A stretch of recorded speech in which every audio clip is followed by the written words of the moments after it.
DJ दीपक राज गनौली। चले चले ससुरा में दिल लगे चादा में डाइल के लफड़ा में। चले चले ससुरा में दिल लगे चादा में डाइल के लफड़ा में। गाँव वाली छौरी से करे है प्यार छोड़ के हमारा चल गेल ससुराल।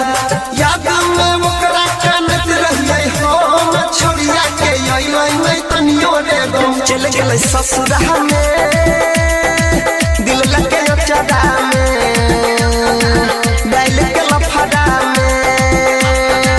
चल गेल ससुरा में दिल लगे चादा में डाइल के लफड़ा में।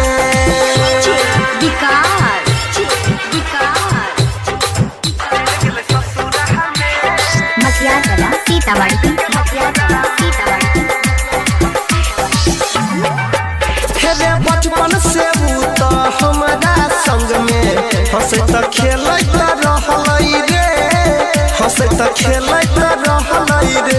अरे दिल से हमारा खेल गेल पहले कहियो नहीं खेल रे पहले कहियो नहीं खेल रे।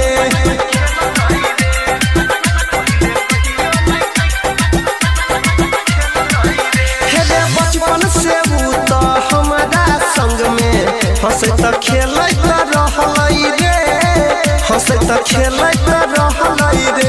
अरे दिल से हमारा खेल गेल पहले कहियो नहीं खेल रे पहले कहियो नहीं खेल रे। हमरा संग छौरी कल पे खेलवार कलिए भरोसा निकल गेल गदेदार। याद में ओकरा के नहीं छियै हम छोड़िया के तनिको नहीं अइलै सदम। झूठा के खलकै वो क्रिया कसम देने गेल हमरा दिल में जखम। चल गेल ससुरा में दिल लगे चादा में डाइल के लफड़ा में।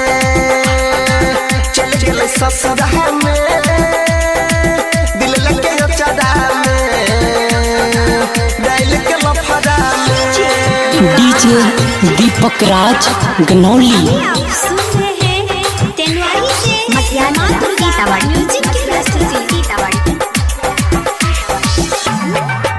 अरे छौड़िया सबसे सुनै रे भैया नहीं लगे भाई हम दिल नहीं लगे भाई हम दिल। जान से ज्यादा चाहलिए हम जे कदा गेल दोसरा से मिल गेल दोसरा से मिल।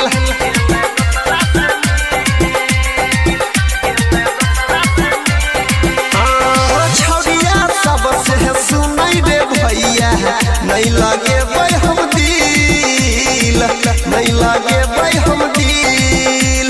जान से ज्यादा चाहलिए हम जे कदा गेल दोसरा से मिल गेल दोसरा से मिल। दुइये दिन खातिर ई त करै छै प्यार छौरी सबके सुन भाई रे छै कि रोजगार। ओ मिलिया दम साथ चल कहि रे प्यार ओकरे खातिर भूल गेलै संसार।